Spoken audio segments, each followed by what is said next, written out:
bien, el tema que corresponde al día de hoy es parte de la temática de bioética y esta es una temática muy importante que nos involucra a todos. Se llama el valor de la vida humana. Y bueno, pues vamos a comenzar con unos supuestos. Ahí ustedes los pueden ver, los supuestos que vamos a comenzar prácticamente en lo que se basa esta conferencia. El primer supuesto es que pues la bioética es prácticamente una disciplina que nos involucra a todos.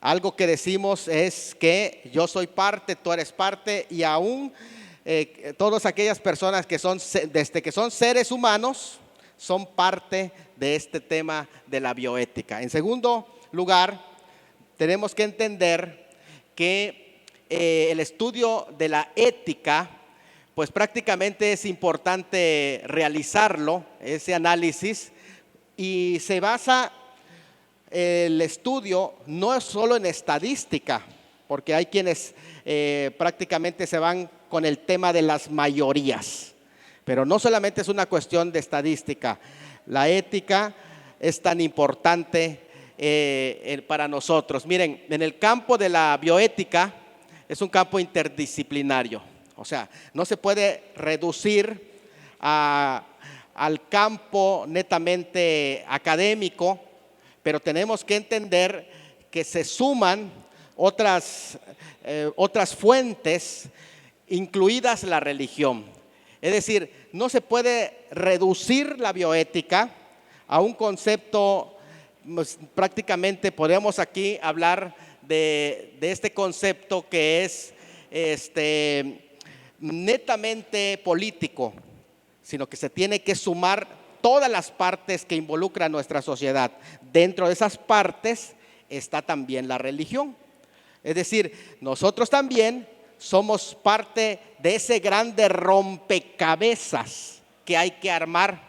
Y esa es la razón por la que las autoridades tienen que sumar aún a la religión para sentarse a escuchar. O sea, hay que escuchar a todos, tengan o no tengan la razón, pero hay que sentarse a escuchar. Yo tuve un viejo pastor, un anciano pastor, ya falleció, que él decía, a la gente hay que escucharla, aunque no tenga la razón. O sea, y eso es verdad, pero en este caso no se puede hacer política sin escuchar a la religión. Como somos parte de este gran segmento. Ustedes pueden ver que incluso cómo se va formando los acuerdos políticos, los acuerdos legislativos. Antes que nada son religiosos, luego filosóficos, para que puedan ser posteriormente jurídicos. Y esto es así. ¿Por qué? Porque en el tema de la vida, por ejemplo, primero cuando se dice, la vida es un don sagrado, ese es un concepto religioso. Pero cuando se dice, es un principio ético, entonces ya estamos diciendo que ya es filosofía. Pero esto se aterriza posteriormente y se convierte en un principio jurídico, ya se establecen las leyes. Pero antes de que se establezcan leyes, primeramente tuvo que estar basado en una creencia común de la gente. Y es tan importante porque las instituciones tienen que proteger a aquellas organizaciones que están ejerciendo ayuda. Estas fotografías son reales, no están bajadas del internet. Es el trabajo de muchas congregaciones que aquí podríamos llenarlas de fotografías del trabajo que están haciendo la gente de fe. Aquí miren, dando de comer en esta pandemia. Solamente esta congregación lleva más de 100,000 desayunos regalados. Imagínate, piense cuánta gente ha tocado. Aquí están fotos de varios de estos hermanos que son capellanes, que han estado trabajando, incluso hasta con los alcohólicos, llevándoles de comer alcohólicos. Aquí gente que en Navidad se les llevó pollos para que coman, trabajos de la gente de fe. de todas las organizaciones, la Iglesia Católica incluso, que han estado apoyando en ese sentido. ¿Quién va a proteger los derechos de esas personas que están ayudando a su prójimo? ¿Se da cuenta?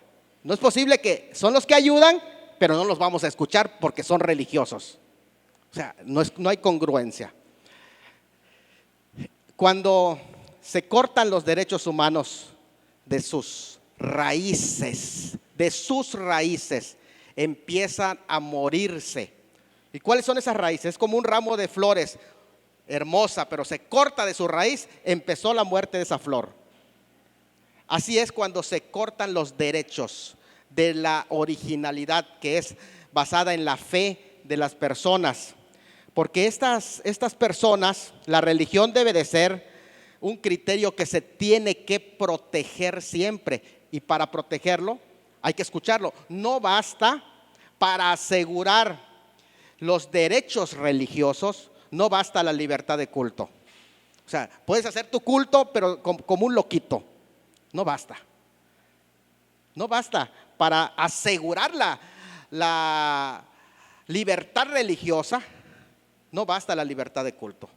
O sea, hay varios elementos que se tienen que tomar en cuenta, como sentarse, a ver, vamos a escucharles, qué es lo que ustedes están haciendo y cómo nosotros como autoridades podemos unirnos en este trabajo. Por eso es la bioética. ¿Se da cuenta cuántos niños, la religión, a cuántos niños hacen sonreír llevándoles este tipo de programas? ¿A cuántos niños les llevan de comer?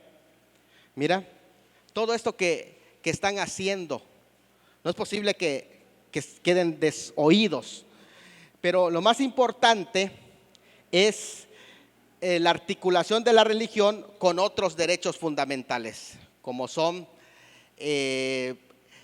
la libertad de conciencia y como son también la libre expresión, que prácticamente se empiezan en este tiempo a atropellar.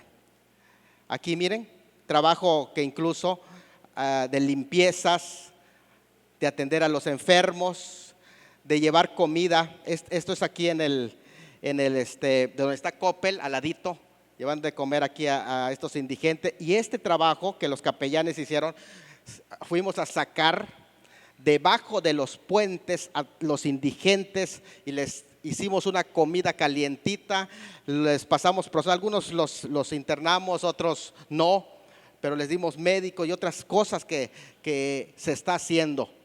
Ahora, ¿quién va a proteger a estas personas que ayudan? Como personas que sirven a grupos vulnerables, pues tienen que ser protegidos también, respaldados por las autoridades. Muchas veces la invisibilidad viene porque se dice, es un supuesto, en México tenemos libertad de culto, libertad de religión, lo damos como un hecho, pero a la hora de la realidad no funciona.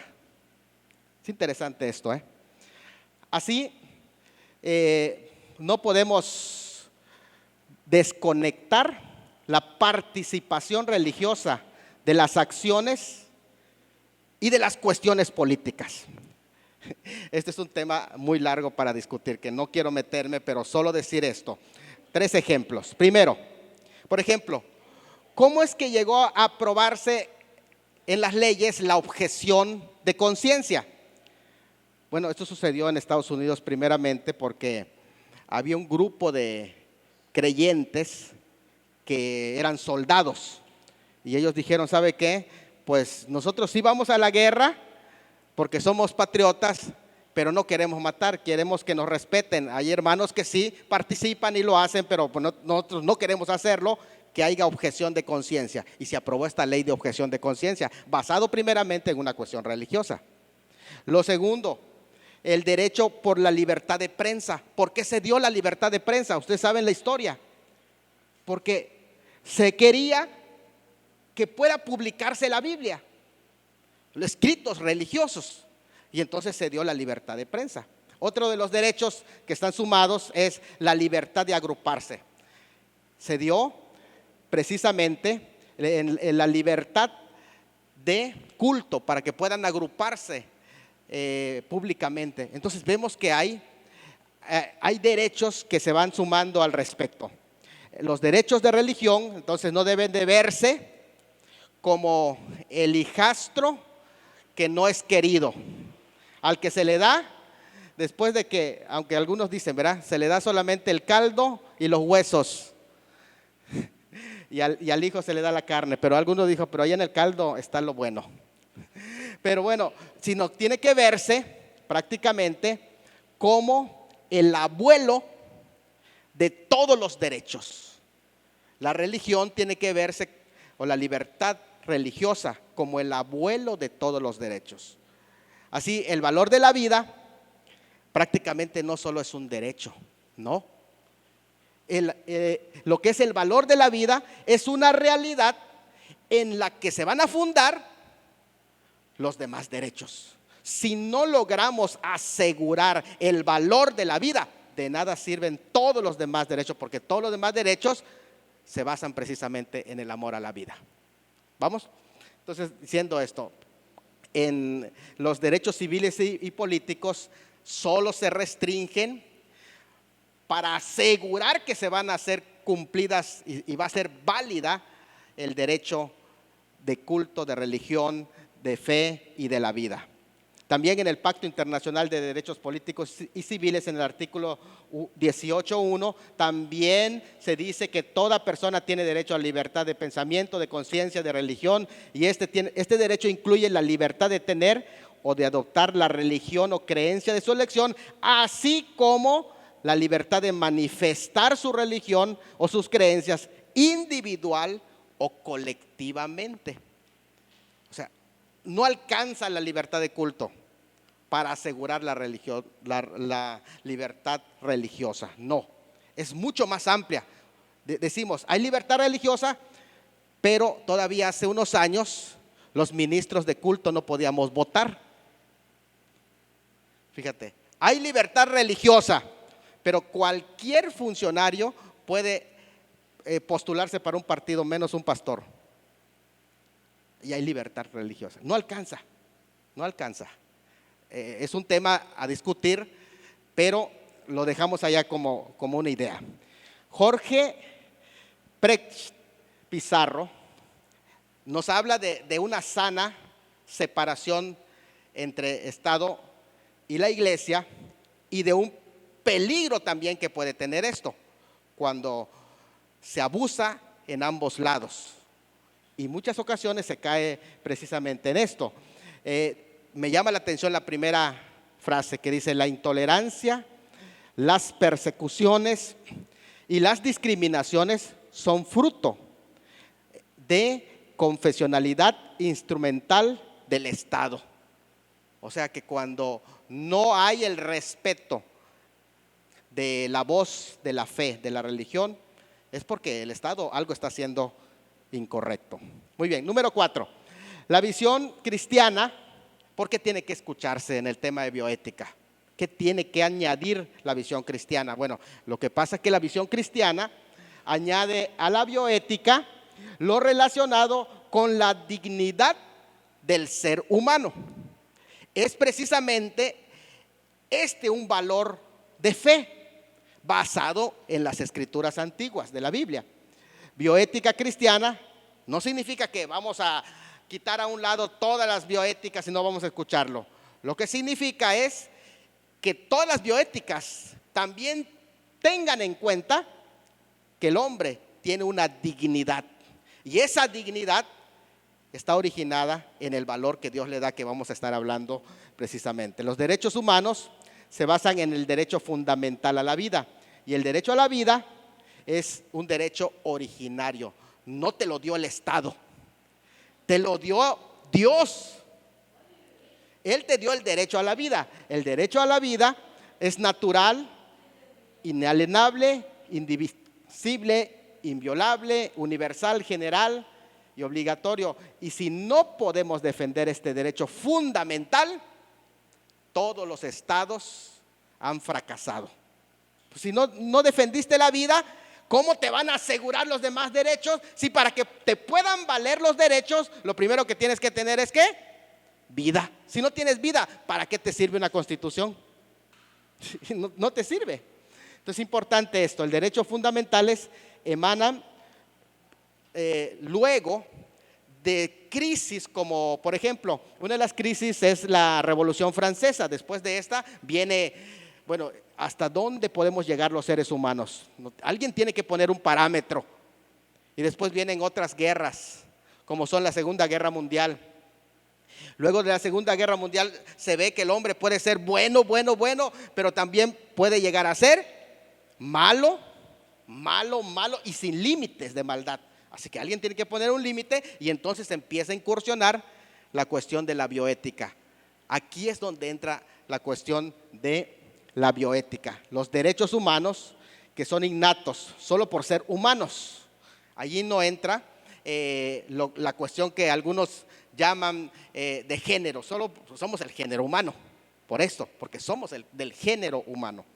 Vamos, temas que entonces empiezan a tocar a partir de entonces de la bioética, que es la pena de muerte, la eutanasia, el aborto, los muertos de guerra, los genocidios, como esta de la imagen que ustedes pueden ver allá, de los 6 millones de judíos en las precarias condiciones, en las cámaras de gas.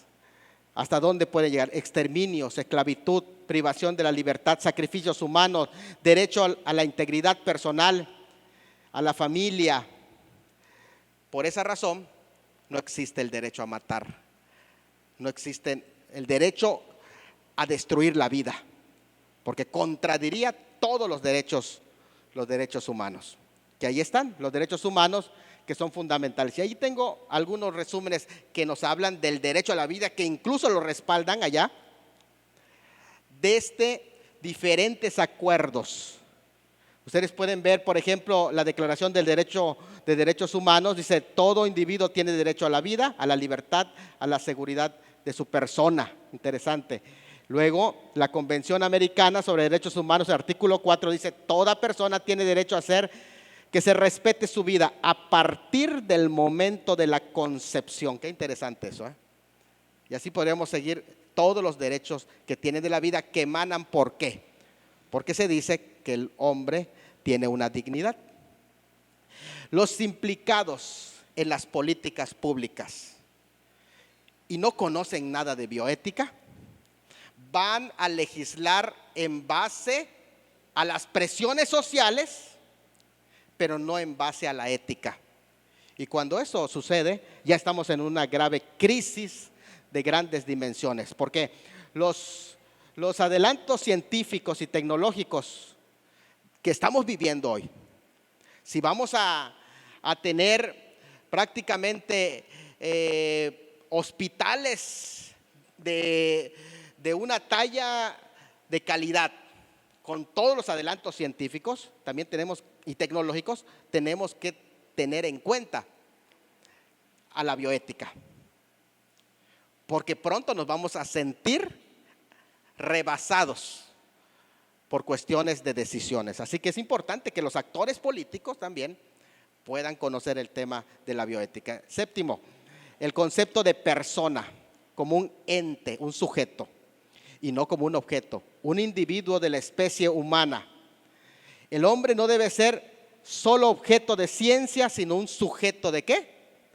De conciencia. Así tiene que ser visto, no somos objeto de experimento. ¿Desde qué momento es persona? Miren, ahí está. ¿Desde qué momento es persona? Desde el momento en el que cumple 18 años, es persona. Cuando ya le va a sacar su credencial, antes no es persona. Cuando es un adolescente, entonces ya es persona. O cuando llega a tener sus nietos. O cuando ya está en esta edad, deja de ser persona. ¿Cuándo es persona? Cuando nace. Aquí sigue siendo un sujeto, un individuo de la especie humana. ¿Este es un individuo de la especie humana o es de otra especie? ¿Es extraterrestre? ¿Desde qué momento empieza a ser un individuo de la especie humana? La persona. Desde el momento de la concepción. Interesante este concepto. No todo lo autorizado en la ley, porque de pronto es que ya está en la ley. pero no todo el autorizado en la ley es éticamente correcto. De allá que el barón de Montesquieu decía: no hay peor tiranía que la que se ejerce a la sombra de las leyes y bajo el calor de la justicia. Eso es lo peor que puede hacer, porque entonces el Estado se convierte en una dictadura. ¿Qué más quisiéramos? Por esa razón, nosotros tenemos que hacer oír nuestra voz. Dejar oír nuestra voz. Bueno, ya estos son los supuestos. Ahora vamos a la introducción ya del tema. Y voy a introducir con un texto de la Biblia. Génesis 1:26. Entonces dijo Dios: hagamos al hombre a nuestra imagen. O sea, vamos a transmitirle el mismo valor, nuestra imagen y semejanza, para que pueda ejercer la encomienda grande que tiene, para que tenga señorío. Señorío es capacidad de administrar todo lo que le he puesto en estas áreas que son el mar, los cielos y la tierra, para que pueda administrar las aves de los cielos, los peces del mar, cuidar de ello de una manera sabia, productiva, en simbiosis, para que lo pueda hacer como si fuera yo mismo. O sea, Dios le va a dar la identidad y la capacidad como un representante de Él mismo, para que lo haga a nombre de Dios y con la misma capacidad. Por eso lo dotó y señoré, tenga la capacidad de rendir cuentas y ser responsable. O sea, no solamente es responsable de él, de lo que ha recibido, sino de todo lo que lo rodea. Vamos a ver pues esto que dice Martin Heidegger, que es considerado prácticamente el pensador y filósofo alemán más importante del siglo XX. Él dice: el hombre es el único ser que no solo es, sino que sabe que es, sabe que está ahí. Fíjate, es el único ser. Estamos hablando del valor de la vida humana. Es distinto al resto de los animales porque es un ser histórico. Es un ente capaz de recordar el pasado y anticipar el futuro, para vivir en un presente razonado y con propósito. Hay diferencia entre sujeto y objeto, entre hombre y cosa. Interesante porque fíjense que decía Durkheim, decía: una vaca siempre será una vaca. No pregunta: ¿qué es una vaca? ¿Por qué soy vaca? ¿Y cuál es mi propósito como vaca? Interesante, ¿no? ¿Quién soy? Solo el hombre pregunta así. ¿Hay diferencia o no hay diferencia? Ahora, aquí es donde Arnold Hegel dice esto: para decir que el hombre es más que un ser biológico, más que solamente células, es alguien más, que tiene un elemento más grande que simplemente células. Decía él: para la ardilla no existe la hormiga que sube por el mismo árbol. Para el hombre no solo existen las dos, sino también existe todo lo que lo está rodeando. Impresionante. Solo el hombre puede pensar así. Las montañas y las estrellas existen para él, cosa que desde el punto de vista biológico pues no tiene trascendencia, porque solo estudia tus células. Somos más que un montón de células. Entonces, vamos, existe un abismo de diferencia entre el hombre y los animales. Algunos dicen: es que el hombre viene del mono. Ustedes saben que los monos se pusieron furiosos cuando escucharon la teoría de la evolución. ¿No les gustó? Dijeron: ¿por qué nos comparan tan feo? ¿Cuándo han visto un mono que venga borracho insultándole a la esposa y pateando a los hijos?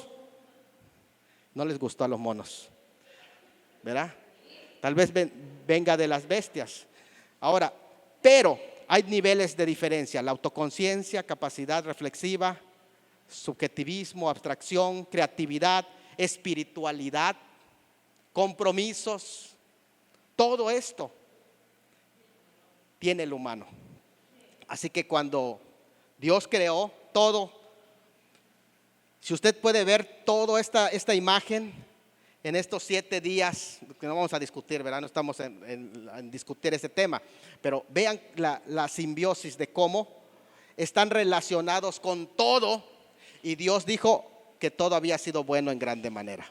Todo lo que hizo era bueno en grande manera, porque Dios hace las cosas con un propósito. Vamos a entrar al primer punto, que es el motivo de la creación de la vida. ¿Por qué está la vida? ¿Por qué existe? Si Dios nos hizo, ¿cuál es el propósito y el sentido de la vida? Mira, tanto a la pregunta de Job, que dice: ¿por qué no morí yo en la matriz o expiré al salir del vientre? Y hay una versión católica que la Dios habla hoy, que me gustó mucho, la leímos aquí, que dice: ¿por qué no morí antes de nacer? O sea, ¿cuál es el propósito? ¿Por qué Dios me dejó vivo? Eso es lo que está preguntando. Y cuando eso pasa, es una pregunta que habla de la existencia, de la valía de la vida. ¿Por qué estamos aquí? Podemos ver que hay grandes filósofos como Séneca y Platón, que ellos trataron de responder estas dudas y dijeron: bueno, pues fuimos creados por la bondad de Dios, dijeron tanto Séneca como Platón. Pero podemos encontrar que el salmista, cuando decía: ¿por qué habrás creado en vano a todo hijo de hombre?, preguntaba. La respuesta ha sido muy tratada dentro de los filósofos, ¿verdad? ¿Por qué estamos aquí? El ser humano, sin embargo, decía por allá Kant, no puede ser un fin en sí mismo, por lo que es imposible explicarlo en desconexión del universo. Se tiene que conectar al hombre con todo el universo para decir por qué está sobre la tierra.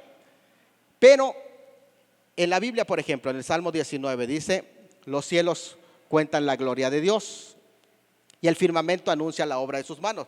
Lo que está diciendo es que si queremos buscar respuesta, buscando en la realidad de las cosas que nos está rodeando, es que existimos para la gloria de Dios. Dios nos hizo para su gloria. Isaías 43:7 dice: todos los llamados de mi nombre para gloria mía los he creado, los formé y lo hice. O sea, nos hizo para Él, como vimos en el Génesis, para ser sus representantes y hacer a su nombre el cuidado de toda esta creación. Si ustedes pueden ver en esta imagen, la meta de todo, que dice en Romanos 11:36, que todo apunta hacia Dios. La luna apunta hacia la gloria de Dios, alumbra para darle gloria a Dios. Cuando cumplen su propósito, le dan gloria a Dios. Cuando el sol hace su función, le da gloria a Dios. La tierra también cumple su función y le da gloria a Dios. Podemos ver las estrellas, toda la creación completa, cuando cumple su función, le da gloria a Dios. Solamente vaya hacia la playa y observe, así en quietud, le está dando gloria a Dios porque está cumpliendo su función. El hombre también le da gloria a Dios, solo que es la única criatura moral que tiene la voluntad de decidir y decir si le doy gloria o no le doy gloria, y es ahí donde está el punto de partida del problema.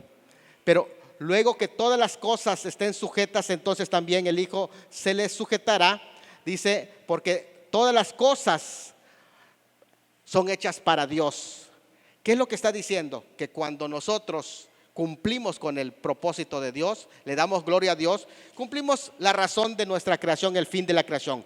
Ahora, eso no es egoísmo de Dios, sino que es el amor de Dios, que su propósito se cumple cuando su creación experimenta el bien. El propósito de Dios se cumple cuando su creación puede experimentar realización. Así que el mal y el sufrimiento son productos no del propósito de Dios, sino del pecado que han obstaculizado, porque hay criaturas libres que dijeron: sí voy a obedecer o no voy a obedecer. Y cuando dicen no voy a obedecer, todos sufren. Sufre la creación cuando el hombre no cumple el propósito por el cual Dios lo puso sobre la tierra. Este es el punto más interesante. Pero la perfección de la criatura consiste en darle gloria a Dios. Si Él le da gloria a Dios, toda la creación va a estar en equilibrio y va a armonizar. El propósito eterno de Dios es revelar su gloria y sabiduría a través del ser humano, y lo ha hecho, la forma más magnífica que lo ha hecho es a través de Cristo. Y por allá nosotros hicimos un librito. Hace 15 años escribí este libro, ha tenido varias ediciones, y este librito se llama Los propósitos de la vida, el por qué. Hay 7 charlas de por qué estamos sobre la tierra, cuál es el sentido de la vida, cuál es nuestro propósito. Y bueno, yo quiero compartírselos igual. Hoy quiero regalarlo a algunos de los participantes. ¿Está bien? Así que usted se sentó en alguna silla con algún número, no, y unas palabras que dicen allá: te regalo un libro.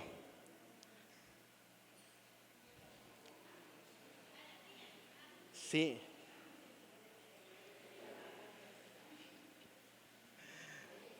Si usted lo tiene, quédese con ello. Ahorita se lo voy a entregar. Le voy a regalar este librito. Se lo voy a regalar. Se lo voy a obsequiar. El de usted trajo pizza. Pues de una vez no lo comemos. Ahorita que termine, se lo voy a obsequiar este libro. Se lo voy a obsequiar Los propósitos de la vida. ¿Por qué estamos sobre la tierra? Bien. Ahorita se lo vamos a obsequiar. Muy bien. Vamos. La solidaridad de la vida humana. Pero a los demás también les vamos a regalar otro libro, para que ustedes puedan leer. Pero este es uno de los libros que Dios me ha permitido escribir, más de 40 libros, y este es uno de ellos, un libro muy sencillito que trabajamos en el tema del valor de la vida, del tema del suicidio. Muy bien, la solidaridad de la vida humana, que es: todos somos hermanos, porque procedemos precisamente del mismo creador. Esta escena, ustedes saben, conocen la historia. Hasta la época de la conquista, pues algunos pensaban que los nativos no eran creación de Dios, no tenían alma, no tenían. Algunos incluso pensaban que la gente de color no tenían espíritu y pues se tenían que perder o usar de esclavos. Esas eran parte de las limitaciones de las personas. Pero en la Biblia, a diferencia, solo se encuentra una historia humana universal. No hay 2, no hay 3, solo hay una. Y Adán no es considerado ni siquiera el primer israelita. Adán es considerado el primer humano. Así que estamos todos unidos en solidaridad con el mundo. Emmanuel Levinas, que es un pensador muy, pero muy prominente. De hecho, él deja varios aspectos que ustedes pueden ver allá, que es: entre más otro es el otro, menos respeto tiene del otro, pues ya no hay un nosotros. O sea, él dice: pensemos como un nosotros. Cuando tú piensas, ese es otro, es de otra raza, es de otra religión, es de otro, lo que quieras. Ya no es un nosotros, no hay nosotros. Y es interesante porque él habla del rostro. Y eso tiene relación con lo que es la imagen de Dios también, porque eso es el rostro. Si todos llevamos el rostro de Dios, si todos llevamos la imagen de Dios, entonces todos tenemos un valor como persona. Si le quitas ese valor, deja de ser imagen de Dios, entonces su vida no vale como la tuya, que eres imagen de Dios. Por eso decía Levinas que nadie puede matar a alguien con rostro, porque lo ves que es un humano, y que para matar a alguien tienes que quitarle el rostro primero. Por eso es que, si ustedes ven todos los ataques que se hacen en el tema del aborto, es que ese no es persona. Quítale su rostro y ya no hay problema para matarlo. Ya le quitaste un rostro. Es interesante lo que Levinas dice: la violencia se ejerce sobre los que no tienen rostro ya. Y él habla de los violentos. Es interesante esa discusión de Levinas, que es un judío, y me llamó mucho la atención que incluso dentro de la Iglesia Católica, el líder máximo de la Iglesia Católica, el Papa, él reconoce las reflexiones de Levinas. Estas son las bases sólidas y unificadoras de la antropología cristiana, de la solidaridad humana, de que todos tenemos el mismo rostro, tenemos la misma imagen de Dios. Desde el inicio del Pentateuco se nos habla prácticamente del valor de la vida. Como a un natural de vosotros tendréis al extranjero que mora entre vosotros, lo amarás como a ti mismo. Fíjate, si todas las políticas estuvieran centradas en esto, cómo tratar a los extranjeros, cómo tratar al otro, que es parte de nosotros, y es interesante, muchas cosas cambiarían. Cómo tratar al pobre, que es parte de nosotros. Y allí podemos entender desde el Antiguo Testamento hasta el libro de Malaquías, que es el último libro del Antiguo Testamento, dice, ¿no tenemos todos un mismo Padre? No tenemos todos un mismo Padre. Está hablando de la misma sangre. Luego, el amor de Dios manifestado en Jesucristo es capaz de borrar todas las diferencias. Por eso dice, y mirando a los que estaban sentados alrededor de él, le dijo, he aquí mi madre y mis hermanos. Porque todo aquel que hace la voluntad de Dios es mi hermano y mi hermana y mi madre. Cuando vemos esto, nuestra bioética tiene que cambiar. Tiene que cambiar, absolutamente. Jesús dijo, amarás al Señor tu Dios con todo tu corazón, con toda tu alma, con toda tu mente, y a tu prójimo como a ti mismo. Tú tienes que tener un amor propio sano y amar de esa misma manera como tú te amas, en ese amor sano, amar a los demás. Tercero, esto es reafirmado con la expresión del apóstol Pablo, que dijo en el libro de los Hechos 17:26, y de una sangre ha hecho todo el linaje de los hombres para que habiten sobre la faz de la tierra, y les ha prefijado orden de los tiempos y los límites de su habitación. Ahora la cruz une por igual a todos. Si me puedes ayudar, generalmente damos una plática sobre la cruz muy sencillita. ¿Cuánto nos ama Dios? ¿Cuánto nos ama Dios? ¿Nos ama así? ¿Nos ama así? ¿Así? ¿Cómo nos ama Dios? ¿Nos ama? Así. ¿Y así qué es? Que su amor lo demostró ¿dónde? En la cruz. ¿Y qué es lo que significa? La cuestión vertical es que nos une con Dios. Y la cuestión horizontal, que abraza a la humanidad y nos une a todos. Esa es la teología de la cruz también. Y tenemos que entender ese concepto de lo que hizo la cruz. La dignidad de la vida humana, entonces, ¿en qué consiste? Según la fe, según la religión, ¿en qué consiste la dignidad? Vamos a ver algunas cuestiones. Immanuel Kant, que es el que introduce el concepto de dignidad, que utiliza la palabra digno, de ahí viene la palabra dignatarios. Este es un dignatario, es una persona alta, y de ahí viene la dignidad. Quiere decir que todos tenemos una altura, un valor. Eso es lo que es la dignidad de la vida humana, su grandeza y su valor. La dignidad entonces radica de todo ser humano, sea o no creyente, que tiene su fundamento en Dios por haberlo creado, como dijimos al principio, a su imagen. Tiene rostro, tiene un rostro. Dos términos que son intercambiables: imagen más semejanza. Es imagen más semejanza, que ahí podemos ver que es imagen, es un modelo que fue tomado, y la semejanza, que es prácticamente la figura, el molde, el diseño, un patrón, una forma, algo que es tomado del original. Por lo tanto, un reflejo mismo de Dios. se refiere a las similitudes visuales, auditivas y estructurales de ese modelo, de donde fue tomado. O sea, llevamos la imagen de Dios. No voy a abundar muchísimo en esto, pero solo decir que no se trata de la cuestión física netamente, aunque no la pone a un lado, desde luego. Pero no se puede limitar a ella porque Dios es espíritu. Sin embargo, está hablando de ciertos elementos que se relaciona desde lo moral, lo espiritual, lo intelectual, lo relacional, incluso hasta lo funcional.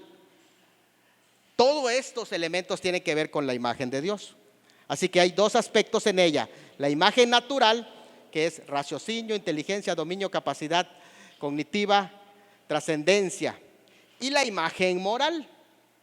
La imagen moral que tiene que ver con su conducta, con su santidad, así le llaman, santidad y justicia. La imagen natural, todas las criaturas lo tenemos los seres humanos. Tenemos la imagen natural. Incluso hasta el más pervertido hombre tiene la imagen natural, porque tiene raciocinio, inteligencia, dominio, capacidad cognitiva, emocional, y tiene la idea de trascender. Así que esas son las cuestiones. Pero no todos tienen lo que se llama la imagen moral, porque la imagen moral lo han empañado, lo han dañado y necesita ser recuperado. Ese es dentro de la teología. Para eso apareció Jesús, ¿verdad? Bueno, en el Génesis, esta imagen y semejanza se refiere al sometimiento de la creación. El sometimiento de la creación es el dominio de cómo funciona la creación. No está hablando de un despotismo sobre la creación. Cuando dices sometimiento de la creación y dominio de la creación, es dominar el funcionamiento de la creación. Es decir, cómo hacer que pueda potencializarse y multiplicarse y cuidarse los peces. Cómo hacer que no me quede sin comer fruto y que cada año pueda tener, este fruto me gustó, ¿cómo le hago para que el próximo año vuelva a comer? Y tenga el dominio de esa práctica, el dominio de la ecología, el dominio, todas esas áreas, ¿verdad? De la ciencia. Así que ahí la palabra hebrea es radá, señorear, que implica autoridad y poder como Dios. Poder y autoridad como Dios. No es que sea Dios, sino que tenga el poder como Dios lo haría. ¿Sí me explico? Es decir, que lo haga como si Dios mismo lo estuviera haciendo. A ver, ¿qué haría Dios en este caso? ¿Cómo lo haría Dios? Ese cuidado. Si Él me da hijos, ¿cómo cuidaría a esos hijos? Vamos captando la idea de lo que es bueno, hay algo interesante que se habla de la imagen y semejanza. Vuelvo a decir, no voy a detallar todo ese tema, no acabaríamos. Pero en los antiguos pueblos, donde no existía una forma de transportarse, los monarcas, en especial los monarcas en Mesopotamia, así lo hacían, enviaban una imagen de su persona y ponían esa imagen, y veían la imagen la gente y sabían que esos territorios pertenecen a ese rey, a ese monarca. Así que Dios, como monarca, envió a sus representantes y le puso su imagen. Estamos aquí para ser representantes de Dios.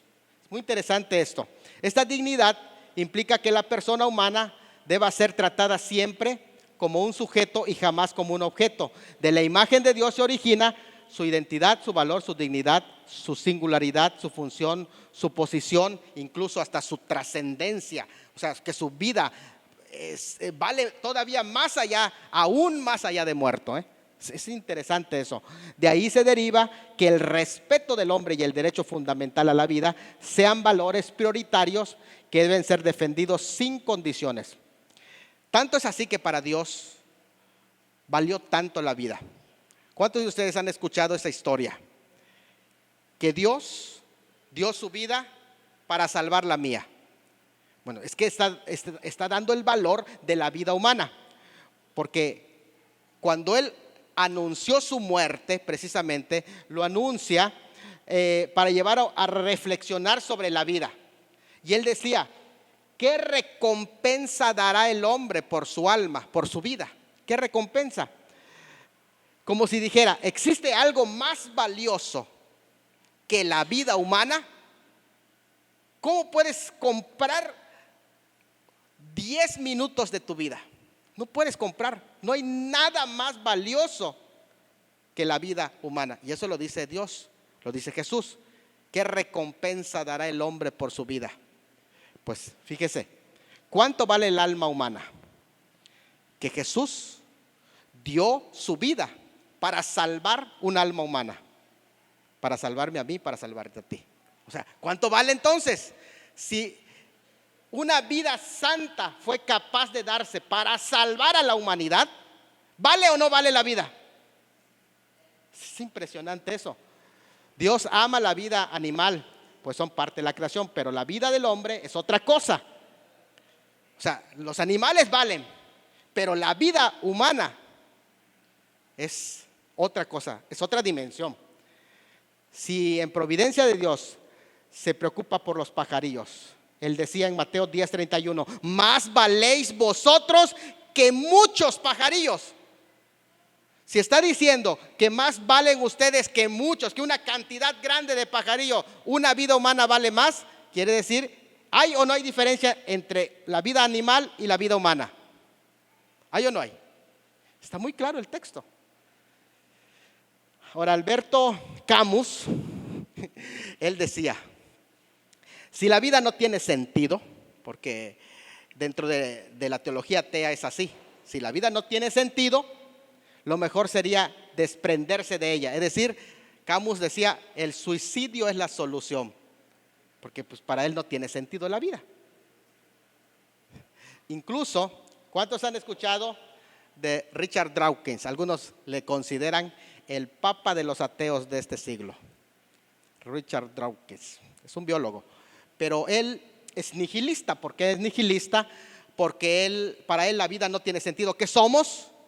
Dice Dawkins, este ateo famoso, somos máquinas supervivientes, vehículos autónomos, programados a ciegas con el fin de preservar las egoístas moléculas conocidas con el nombre de genes. Eso lo escribió en su libro El gen egoísta.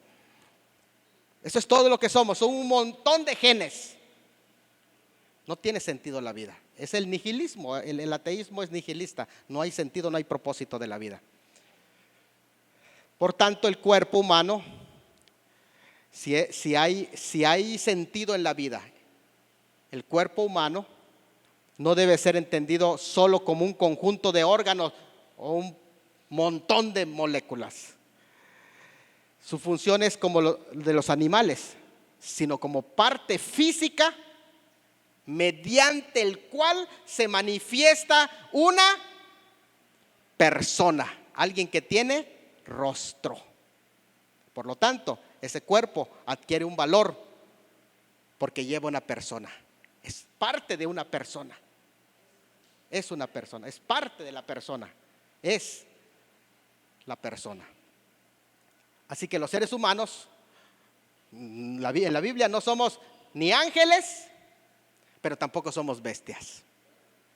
Nos presenta como seres creados a la imagen de Dios. Así que la Biblia enseña la dignidad del ser humano que afecta al hombre completo. Completo al hombre total. Implica su ser espiritual, pero también adquiere valía su propio ¿qué? Cuerpo. De ahí que se le da mucho énfasis al cuidado del cuerpo. Y lo que haces con tu cuerpo ahora tiene connotaciones éticas. No es como el de un animal. Porque, por ejemplo, se llama a un hombre casado que se mete con una mujer, se le llama en la Biblia adúltero, pero nunca aparece en la Biblia que a un perro se le llame, ese perro es adúltero. Mira, se metió con esta perra y se metió con la otra perra. ¿Por qué?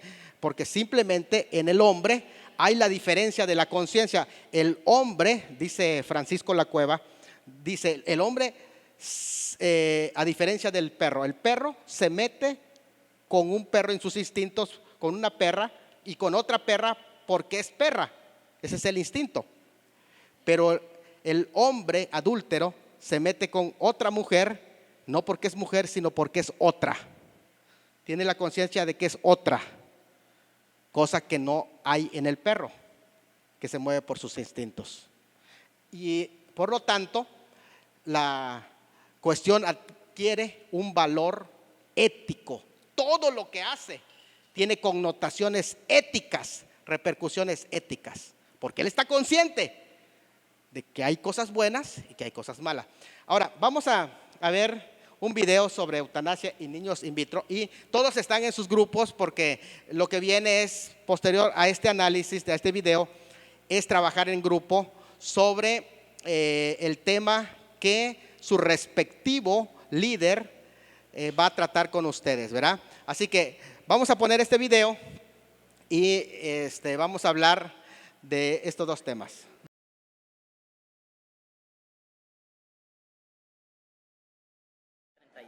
Marta Lidia Sepúlveda sabe que se va a morir el próximo domingo y sonríe. Come patacón con guacamole, liviana y despreocupada, como si la muerte no la acechara a la vuelta de la esquina. Apura una cerveza para bajarle al calor del mediodía, se carcajea sin tregua con su hijo Federico y ultima detalles sobre lo que viene con Camila, su abogada. Entre frijoles y chicharrones conversamos sobre la vida en un restaurante de Medellín. Marta será la primera paciente con un diagnóstico no terminal en acceder a la eutanasia en Colombia. Soy de buenas. Buena suerte, tengo buena suerte, para mí sí. Y como le digo, estoy más tranquila desde que me autorizaron el procedimiento. Allí cuenta que ha sido afortunada porque todo le salió a pedir de boca. El 23 de julio pasado, la Corte Constitucional amplió el derecho a la muerte digna para pacientes no terminales como ella, y apenas 4 días después ella solicitó el procedimiento a su EPS Sura. El 6 de agosto ya tenía luz verde para la eutanasia, y lo que siguió fue definir la fecha. Se decidió que lo haría el próximo 10 de octubre. Y si es desde el plano espiritual, pues yo estoy totalmente tranquila. Soy una persona católica, me considero muy, muy creyente de Dios. Pero repito, Dios no me quiere ver sufrir a mí, yo creo que a nadie. Ningún padre quiere ver sufrir a sus hijos. Este es el matrimonio de los Cardinali. Ella es Dafna y él Alexander. No podían tener un bebé. Acudieron a un instituto de fertilización in vitro. En un laboratorio tomaron el espermatozoide de él y el óvulo de ella y realizaron la fecundación.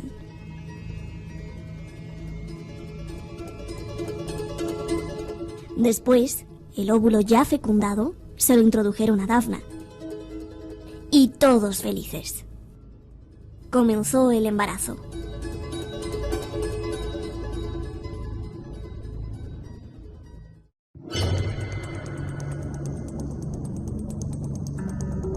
Nueve meses después, el matrimonio fue a dar a luz. Y ellos dicen que fue de terror. En la sala de partos, sobre todo el esposo, Alexander, esperaba un niño rubio, como su primogénita. Pero se sorprendió al ver que la niña salió con la piel más oscura, dice la demanda. Prácticamente al ver a la bebecita dijo: ¿qué es esto? Leo textualmente sus propias palabras asentadas en la denuncia judicial. Fue tan chocante ese momento que Alexander se alejó varios pasos de la mesa de partos y se apoyó contra la pared. Our memories of childbirth will always be tainted by the sick reality that our biological child was given to someone else. And the baby that I fought to bring into this world was not mine to keep. Meses después, el matrimonio decidió hacerse la prueba de ADN. Cuando les dieron los resultados, la pareja dice que sufrieron otra tragedia. La prueba determinó que no estaban relacionados genéticamente con la bebé. Y descubrieron que habían criado al embrión de otra pareja.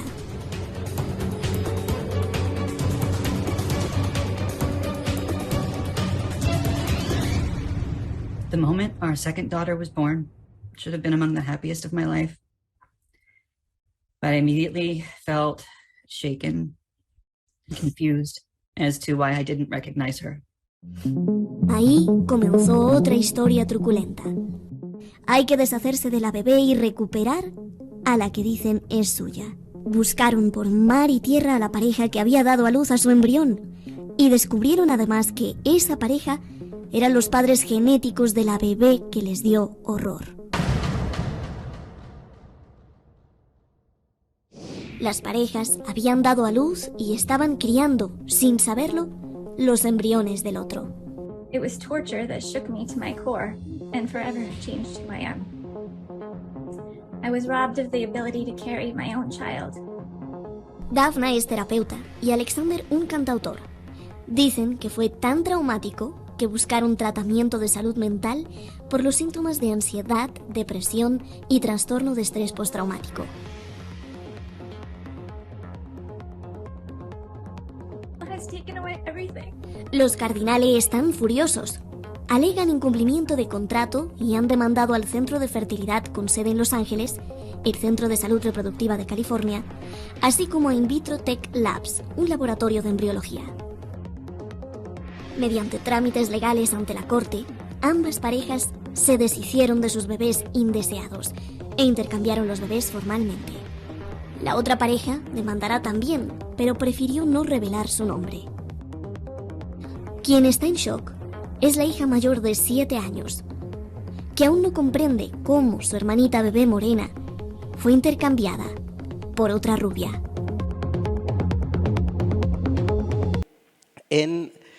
Si no hay ningún comentario al respecto, porque son dos casos diferentes, uno el que se dio el 10 de octubre, este octubre que fue la eutanasia en una enfermedad no terminal. Fue el primer caso, y este segundo caso en el tema de fertilización in vitro, donde hubo ciertas cuestiones que nos llevan a reflexionar en qué nos estamos convirtiendo y la cuestión ética también. La dinámica que vamos a hacer es, tenemos 5 grupos, pero no sé si alguien quiere aportar sobre el tema que está antes de comenzar en la dinámica. ¿Alguien quiere hablar? ¿Nadie? Bueno, a lo mejor durante el diálogo va a salir algunas cuestiones, ¿verdad? Tenemos cinco grupos, ¿verdad? Aquí tenemos el primer grupo, va a dar un consejo sobre el caso 1. Tu niña violada por un familiar cercano queda embarazada y pide abortar. ¿Qué aconseja este grupo, el grupo 1, dirigido por Mariela Cruz? Estamos a media charla, pero vamos a empezar a hacer esta dinámica para que entremos a la segunda parte. Ya pueden empezar a trabajar el grupo 1. Grupo 2, papá padece de una enfermedad terminal y pide muerte asistida. Jefe del grupo, Raúl Rosado, el grupo 2. Ahí está, él va a trabajar con ustedes. Ese lo vamos a entregar al final. Ese se va a entregar al final. La hojita azul que tienen la van a entregar al final firmada. 3. Tu comunidad hastiada de delincuentes ha atrapado a un ladrón y pide lincharlo. El ladrón resulta ser tu sobrino. Jefe del grupo, allá el pastor Russell. 4. Creyente es soldado del ejército, pero lucha con su conciencia por ejecutar órdenes y disparar soldados del ejército enemigo. Que aconsejaría el grupo número 4, que el jefe es Dan Meléndez. Y el último grupo es el 5. Médico tiene que decidir sobre la aplicación de una vacuna experimental. Es posible efectos adversos y hasta muertes. El jefe de este grupo es el doctor Juan Carlos Góngora. Pueden trabajar sobre ello. Trabajen y vamos a dar 5 minutos para que trabajen, dialoguen. Luego viene el informe del grupo, de cada uno de los grupos.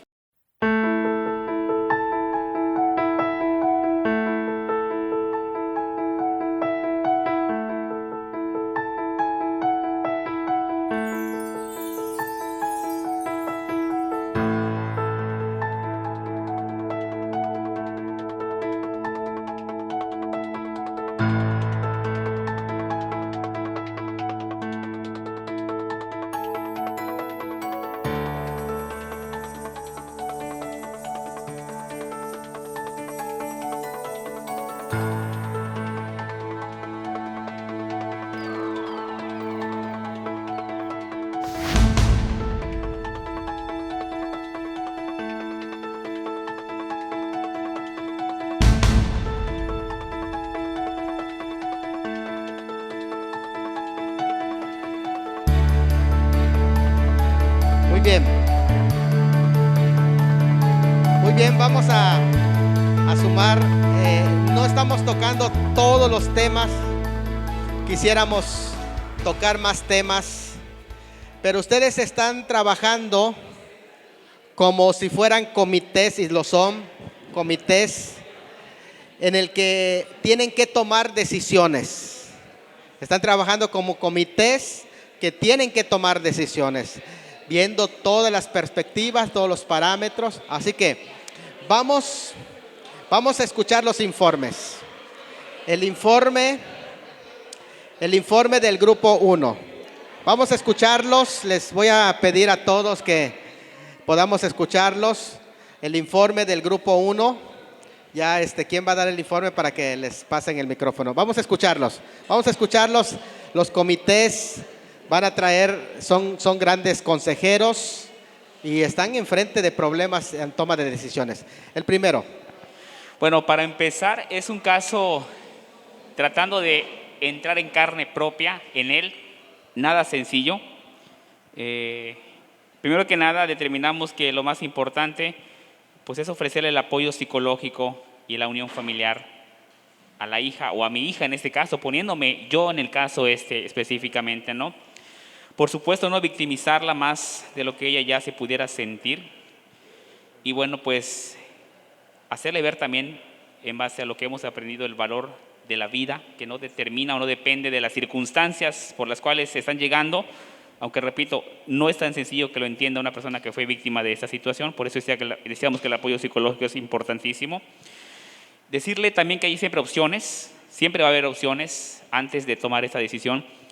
Y algo que también consideramos importante es que, como decía hace un momento, nosotros podemos estar aquí convencidos del valor de la vida y estar allá afuera manifestándonos a favor en contra del aborto, etcétera.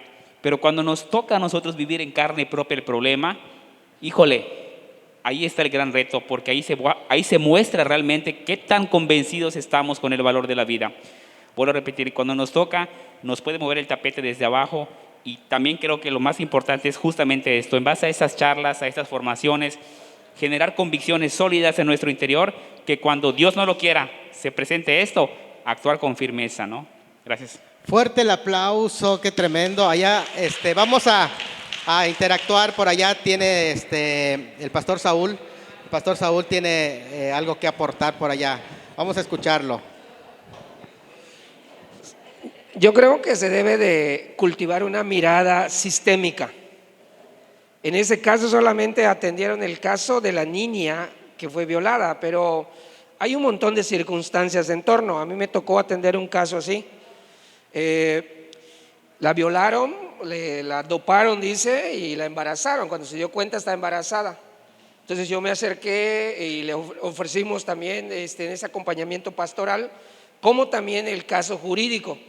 Entonces le dijimos, mira, ¿por qué? Porque hay un violador allá afuera. Hay que frenar de tajo esa violencia. Entonces, es importante entonces mirar. ¿Y por qué? Porque hay conflicto intrafamiliar. La familia se dividió. Empezaron a sospechar. Yo le decía, mientras no haya un escrito judicial, tú me puedes decir que es violación, porque ellos no quisieron demandar. No quisieron demandar. Y el chisme se genera en torno a la situación de violencia que se dio. Entonces todo eso se tiene que atender, tanto a la familia, al papá, a las abuelitas, a la niña que fue violentada, incluso lo jurídico. ¿Sí? Tenemos que mirar de forma sistémica todos los casos que se nos presente para poder ser eficaz, eficiente en esos temas. 100%. Gracias, pastor, por esa aportación muy importante. Si hay alguien que quiera aportar algo más, también están abiertos los micrófonos.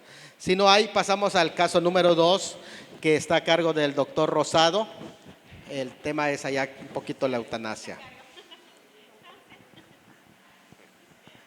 Nadie se animó a platicar. Bueno, en este caso es algo que creo que algunos hemos tenido hemos vivido esta experiencia, algunos nos ha tocado tener algún familiar en esta situación y son situaciones muy tristes, muy fuertes. Sin embargo, no podemos disponer, no nos corresponde a nosotros, ni siquiera a los médicos, disponer de una vida humana. Es el caso en que debemos dejar que la vida siga su curso natural hasta encontrarse con la muerte. Existen en la medicina hoy día muchos tratamientos paliativos que hacen que el dolor se minimice, que el dolor se controle, que no haya un sufrimiento, pero también tenemos que evitar el escarnio médico en situaciones en donde se le ofrece al familiar múltiples alternativas y métodos experimentales, ahí vamos a ver algunos ahorita en el siguiente tema, que le pueden dar o alargar la vida y que sabemos que pueden ser futiles porque ya no hay opciones, pero que lo importante es, en este caso, tratar de dar el mejor confort o tratamiento paliativo para que no haya sufrimiento y dejar que la vida siga su curso normal hasta encontrarse con la muerte. Excelente. Fuerte el aplauso al grupo número 2. Si alguien quiere aportar, añadir o dar testimonio o incluso hasta hacerle una pregunta, el doctor Rosado es una persona muy preparada en ese tema, así que aquí está, ellos listos para responder, ¿verdad? ¿Estamos bien? El doctor Góngora y el pastor. Doctor Góngora, primero. Y después el pastor Hola, buenas Reinaldo. noches a todos.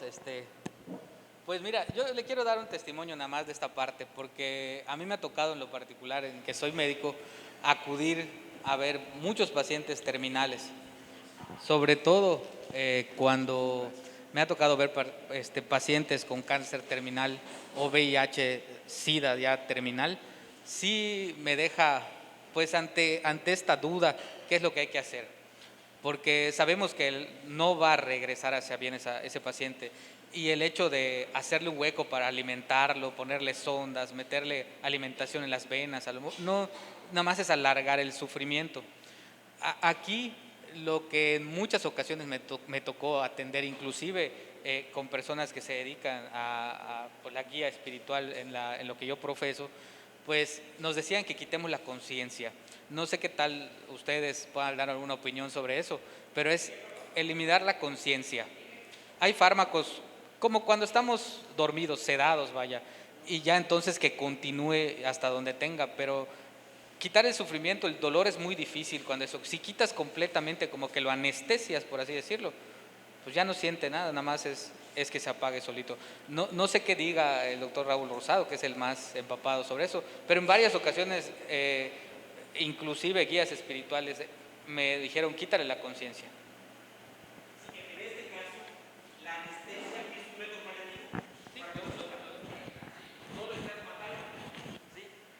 No le estás dando una sobredosis de anestesia para que se muera, sino que lo estás en estado de coma, vamos a llamarlo así, provocando un coma inducido para que siga funcionando su cuerpo en lo que llega a la muerte natural, para que no sufra, no para que se muera.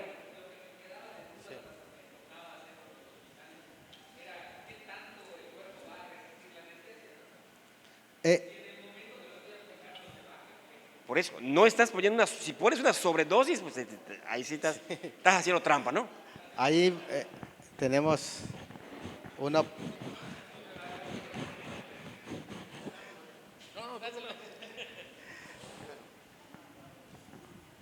Yo sí tengo una pregunta, y bueno, creo que el doc nos va a ayudar en esto. Hace algunos días se acerca una familia a un servidor, 5 hijos de una madre de familia que estaba ya no había nada que hacer, fase terminal, y doc, aquí es donde quiero que me ayude.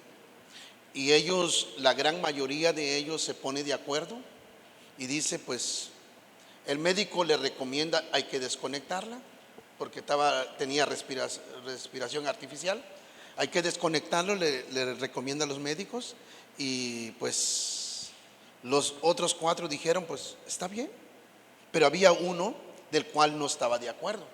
Dice, no, mi ética, mi conocimiento, mi vida cristiana me dice que no, porque el desconectarla estoy atentando en la vida de mi madre, dice, para que termine. Pero el doctor también decía, es que está sufriendo, ya no hay nada que hacer, por ella.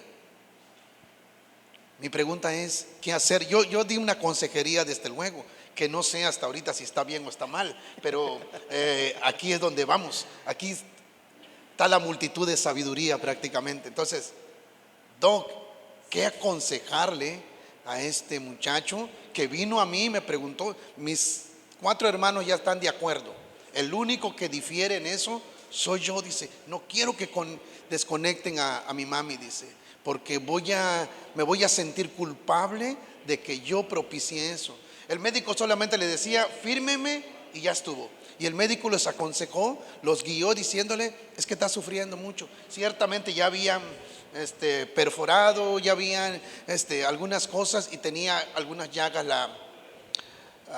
la personita que pues, y se acercó este muchacho a mí para preguntarme, Muy bien. pastor, ¿qué hago? Mis hermanos ya están decididos, pero el que tiene que firmar soy yo, dice, y soy el último que queda y no quiero firmarme, dice, aconséjeme ustedes. Muy bien, pásele el micrófono al doctor allá, en lo que llega solo este comentario: no es humano prolongar el dolor, eso es importante entenderlo. Sí, aquí hay 2 cosas importantes. Una, no debe ser el mismo médico que está atendiendo al paciente el que recomiende desconectar, tiene que ser otro médico que sea ajeno al caso y que pueda valorar y dar. De hecho, se pide 3 médicos. Hay un protocolo. Sabemos que no siempre se puede, pero que no sea el mismo médico el que esté atendiendo a la paciente el que recomiende que se haga la desconexión. Tiene que ser una opinión tercera para decir, no hay otra opción. Segundo, existe una prueba que se hace, sobre todo en personas que no pueden respirar por sí solos, en donde después de un tratamiento, después de una serie de estudios, pruebas, ¿verdad?, y terapias, se hace esta prueba para ver si es capaz el paciente de respirar por sí solo. No se pide, o sea, que no haya ningún familiar cercano, se ponen todos los métodos de resucitación, de urgencia para esa prueba y se desconecta el respirador. Y se da un tiempo para que el paciente empiece a manifestar si puede o no puede respirar por sí solo. Es algo muy doloroso, morirse ahogado es algo que, ¿sí?, pero que eso motiva al cuerpo, en el instinto de supervivencia, a poder reaccionar y a poder manifestar esa posibilidad de poder mantenerse respirando por sí solo. Si esta prueba no se pasa, se le vuelve a conectar el respirador y se le informa a los familiares. Correcto. ¿Sabes qué? Tu familiar, no, tu mamá, tu papá, no puede respirar, o sea, no hay posibilidades de que el cuerpo por sí solo se mantenga vivo. Mantenerlo conectado es mantenerlo funcionando, pero no vivo. ¿Sí me explico? Y es ahí en donde se toman las decisiones, pero de una manera ya de acuerdo, siguiendo los pasos adecuados, no solamente dejándose llevar por los sentimientos o por la economía, que muchas veces también impacta mucho en esto, ¿verdad?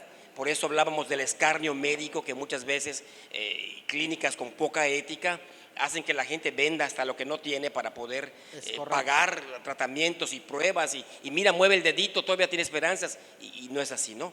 Pero sí es importante que se sigan los pasos adecuados para, repito, para que el cuerpo manifieste su posibilidad de seguir vivo o de que ya se tome la decisión en caso de que para que llegue la muerte natural, ¿no? Excelente, muy bien. Muy bien, ahí está. Regresa el micrófono.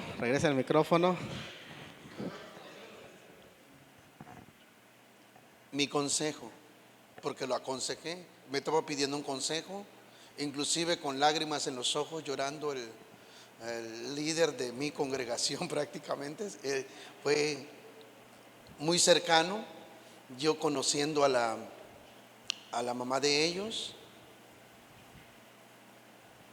pues le dije, no, por problema de conciencia de ellos, porque él se oponía rotundamente, no la desconecten.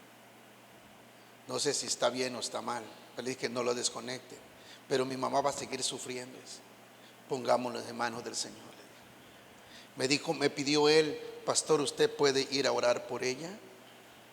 Claro, y pedirle a Dios que recoja su alma prácticamente, su espíritu.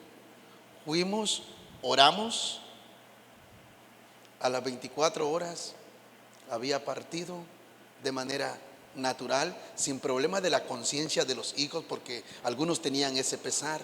Entonces, en ese aspecto. Bueno, gracias. Excelente, gracias hermano, gracias pastor. Hay una carta, es un documento que se llama Carta de Vida. Yo lo iba a traer, iba a traerlo aquí para presentar, en un momento le doy la palabra, y lo iba a presentar para que se tome copia, pero como no el tema no es la eutanasia, en su momento vamos a tocar el tema de la eutanasia. Yo tengo la esperanza de que 2022 este taller va a convertirse en un curso y varios de los que están aquí van a participar con algunas conferencias, y el tema de la eutanasia es un tema que vamos a tocar, pero hay una carta que es la carta de vida que se dirige al abogado, al pastor, al médico y a los familiares presentes, en donde se expresa la voluntad de la persona. Eso es algo muy importante, donde pide la muerte natural, no que se le prolongue innecesaria e injustamente el dolor. Esto es algo que es interesante. En su momento, cuando se toque la eutanasia, se va a hablar, y creo que en ese foro lo vamos a hacer, yo pienso, en la Canaco, en otro lugar donde sea abierto al público más y que puedan llegar familias, no sé, yo pienso en grande en este proyecto de más adelante. Así que vamos a hacerlo así. Pero vamos a escuchar al licenciado Del Bois. Era sobre la eutanasia.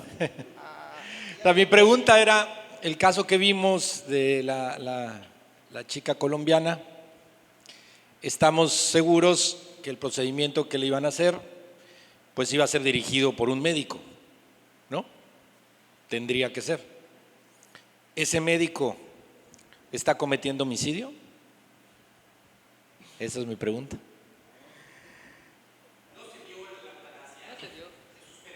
Suspendió, sí. No, el 10 de octubre se suspendió. ¿Se suspendió? Ah, ok. Ya se abrió. Bueno, sí, por ley lo entiendo, pero ahora sí que por ley de Dios es hay duda, ¿no? Hay un punto que en la introducción explicamos y que decía, no todo lo legal es ético. ¿Se acuerdan de ese punto? Quedó por allá. Lo vamos a analizar. Yo creo que queda ese. Gracias, licenciado, por presentarlo. Queda para que más adelante se pueda abundar sobre esta temática. Me parece que va a ser interesante. Vamos a escuchar al grupo número 3. Al grupo número 3.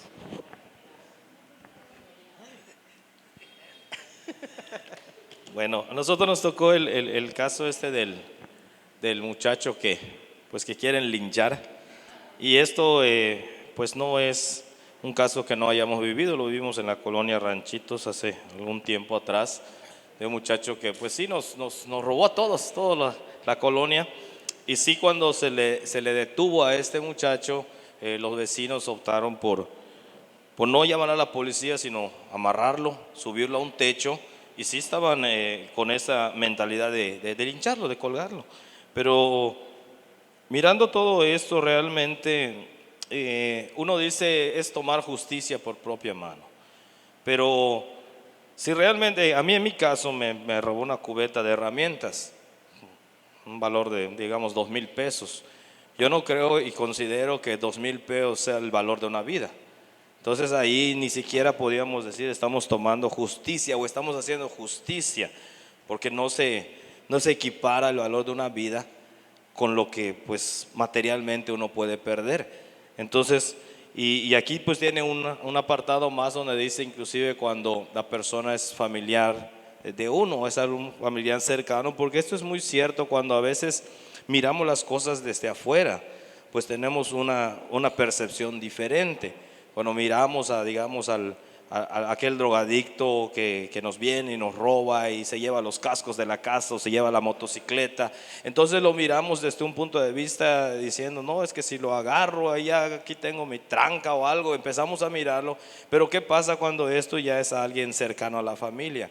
Entonces ahí uno a veces da más oportunidades o una y otra vez da oportunidades. Y hay que mirar esto, que mucha de esta gente, pues hay un trasfondo por todo lo que ellos hacen. No es solamente juzgar a la ligera, no es solamente decir, pues es inclusive a veces uno dice por su adicción, pero muchas veces no miramos el trasfondo de la adicción. ¿Por qué se hizo un adicto? La familia, cómo está su familia, cómo es la vida de los papás, y son trasfondos muy, muy profundos en solamente mirar el hecho que estamos mirando en ese momento. Entonces yo creo que realmente el valor de la vida es por sí misma. O sea, esta persona hoy puede ser que lo descubrí robándome, pero si yo platico, le dedico un tiempo que tal vez nadie le ha dado, esta persona el día de mañana puede ser otro tipo de persona. Y yo creo que muchos de nosotros, ahora sí hablando en el tema en que estamos nosotros de pastores, fuimos otro tipo de personas. Y si se nos hubiera juzgado de esa manera, que gracias a Dios ni Él mismo nos juzga de esa manera, entonces hoy miramos que estamos hoy sentados hablando de valores, hablando de moral, hablando de ética, de cosas más profundas que tal vez en un tiempo atrás, como dijo el pastor, cuando llegabas y pateabas la puerta de tu casa y se escondían tus hijos, yo creo que no teníamos ni en conciencia esto, pero pues gracias a las oportunidades, gracias a los consejos, gracias a gente que se interesa en nosotros, pues pudimos tener un cambio en la vida. Y de igual manera podemos hacer con todo este tipo de jóvenes, de personas que están en delincuencia, en adicciones, porque al final de cuentas Dios es un Dios de oportunidades, y al ser hechos a su imagen, todos nosotros tenemos una oportunidad para ser alguien diferente en la vida. Gracias. Fuerte el aplauso. Muy claro, Verazo. Aportación, a menos que haya algún comentario. Allá el pastor Saúl. Sí, yo creo que es importante entender entre la justicia y la venganza aquí. Si vamos a hablar de códigos éticos, si vamos a hablar de la jurisprudencia, ¿no? Siempre nos dice que no estamos aptos para hacer justicia por mano propia. Es un principio, como dicen por allí, si ojo por ojo todos quedamos tuertos, ¿no? Porque cada uno peca o falla de diferente manera. Entonces aquí es importante la esencia. A mí siempre me ha tocado, y creo que ustedes fueron testigos, cuando una persona en la iglesia me vino a amenazar, y al final del día terminé siendo su amigo, terminé pastoreándolo, comiendo con él. Estuvo en la cárcel, salió, me buscó otra vez, le di herramientas de trabajo. Hace como 2 meses me volvió a buscar pidiéndome trabajo para chapear la puerta de la casa. Creo que de esa situación de cambio venimos, y creo que también estamos dispuestos a dar oportunidades a esas personas, ¿no? No estamos a favor del linchamiento, pero tampoco estamos a favor del robo o a favor de la gente que no tiene valores. Entonces creo que nosotros somos constructores y reconstructores de esta sociedad. Excelente, muchas gracias, pastor. Vamos al equipo. Perdón, aquí tenemos al doctor. Sí, pero quedaría incompleto nuestro actuar como personas si solamente perdonamos, si solamente... No, aquí de lo que se trata es de que hagamos completa la labor. Y si hay un sistema de justicia que no está aplicando correctamente las leyes y que está permitiendo que estas personas estén en libertad para continuar delinquiendo, entonces tenemos que presionar también allá para que esto ya no suceda.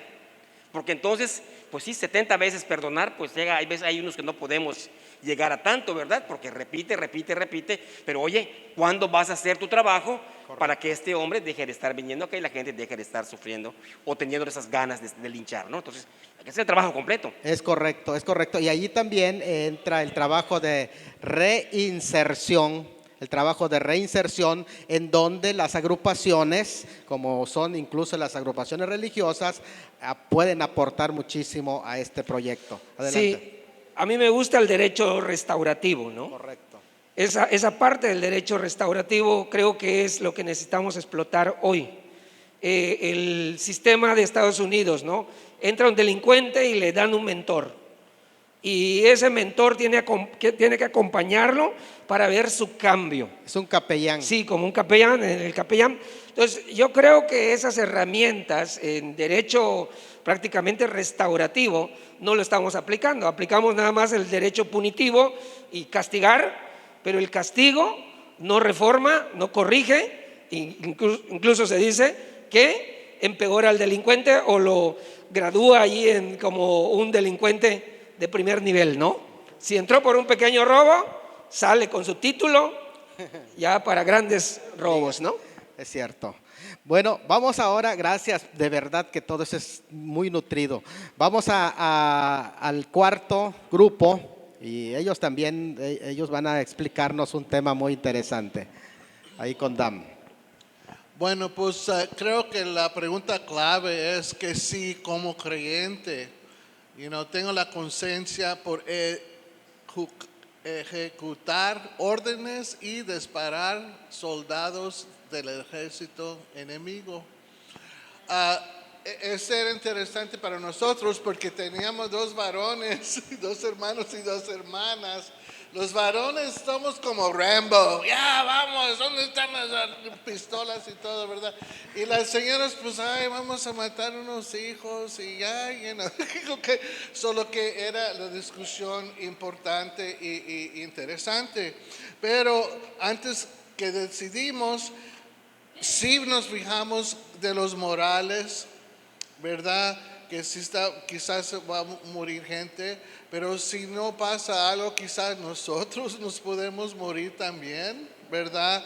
Y estar cognitivamente conectado con eso, los morales y los valores.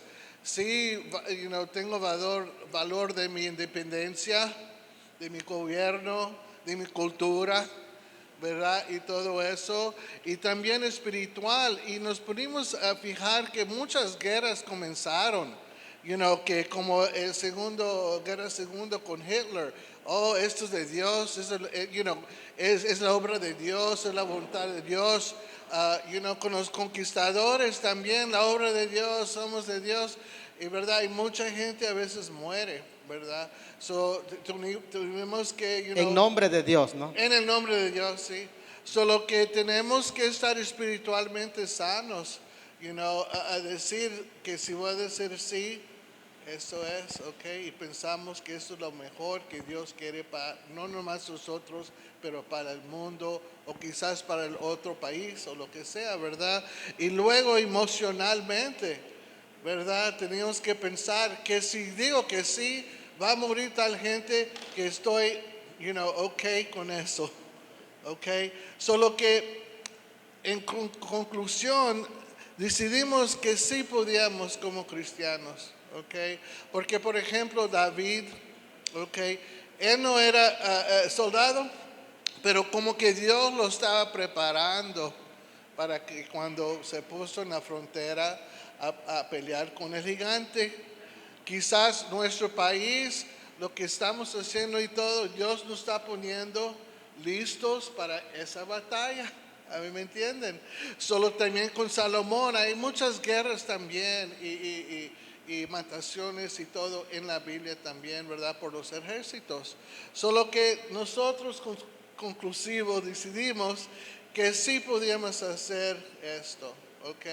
Pero con guía del gobierno, de los generales, no nomás Quintana Roo, vamos allá a Cuba o lo que sea, ¿verdad?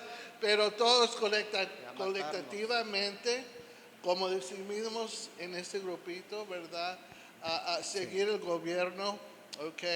Y luchar, porque al fin decidimos que si muero, muero por Cristo o para Cristo.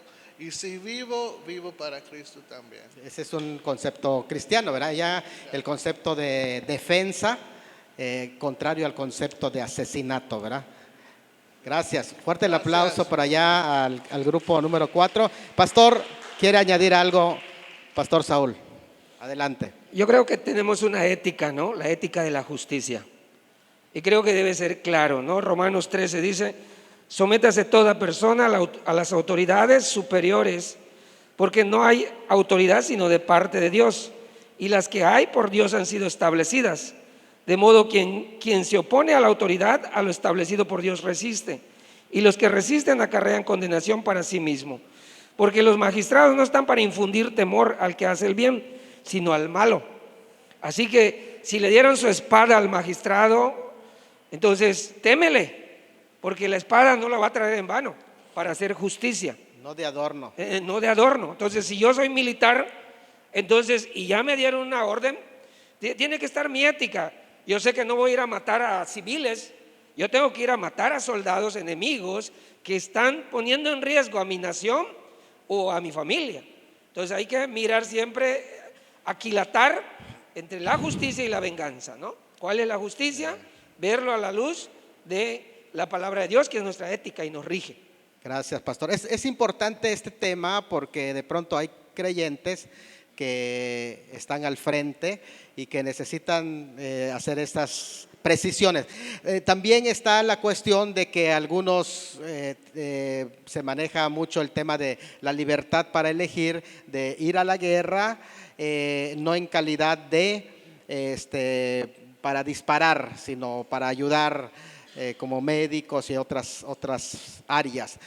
Es una decisión personal, pero si le toca ir al frente, como bien lo han dicho, están ejecutando órdenes de defensa, no es asesinato. Eso es importante dejar claro. El asesinato tiene 3 características allá que son, ventajoso, alevosía, ¿cómo es? Es premeditación, alevosía y ventaja. Esas son las características de un asesinato: premeditación, alevosía y ventaja. Eso hay que explicarlo luego, pero en la Biblia, desde el Éxodo, cuando dice no matarás, hace la diferencia con 2 términos hebreos diferentes a cuando Dios manda ejecutar justicia. Es totalmente diferente. Bueno, vamos a pasar al último, que también no es menos importante, y que es una cuestión importante para personas que trabajan en la cuestión de la salud. Así que vamos a recibir al equipo número 5. Bueno, el médico tiene que decidir sobre la aplicación de una vacuna experimental. Es posible efectos adversos y hasta la muerte. Bueno, en este tema lo que quisimos exponer, o más bien lo que quiero exponer aquí, pues es cómo llegamos a esa vacuna, ¿no? Porque prácticamente para poder llegar a tener un fármaco pasa por varias fases clínicas, desde una fase pues de laboratorio, ¿verdad? Donde se plantean para qué la queremos, cómo la vamos a constituir, qué elementos va a formar ese químico nuevo, ¿no? Y de ahí empiezan las fases experimentales. Primero puede ser en animales y después viene la etapa clínica. Entonces, el médico que va a recomendar algo es porque sabe de lo que está hablando. Primero tiene que tener conocimiento y haber leído lo que la ciencia ha dicho. Y recuerden, ¿por qué sale la bioética? Precisamente para ver los avances de la ciencia y mediar eso, que los avances y los alcances que tiene la ciencia pues no superen lo moral que tenemos nosotros, ¿no? Entonces, ahí viene el tema de riesgo-beneficio. Los comités de bioética, que todo lo que son farmacéuticas, todo lo relacionado a salud, tiene que tener un comité de bioética, que son los que sesionan cuáles son los alcances que tienen estos experimentos, ¿no? Entonces, hay riesgo-beneficio. Si una vacuna va a ser bueno para muchas personas, aunque una pudiese llegar a fallecer, es bueno. Vamos a poner como ejemplo las vacunas de COVID. Las vacunas de COVID, por cada 1.000.000 de vacunas aplicadas, se vio que se enfermaban gravemente 6 personas y que se morían aproximadamente una de las complicaciones de la vacuna. Pero estamos hablando de 1.000.000 en contra de 6 y de 1. Entonces, ¿era bueno? Claro que era bueno. Ahora, ¿quién primero se avienta, no? En el área de México, pues aquí nos tocó nosotros ser uno de los primeros en vacunarnos a la mayoría. Y resultó ser bueno, porque hoy por hoy los índices de COVID han bajado. Entonces yo creo que lo primero que hay que hacer es que el médico tiene que tener conocimiento, y eso pues también es una de las carreras que todo el tiempo se tiene que estar actualizando y cada 5 años presentar un examen para poder seguir teniendo tu cédula, ¿no? Así que eso es lo que...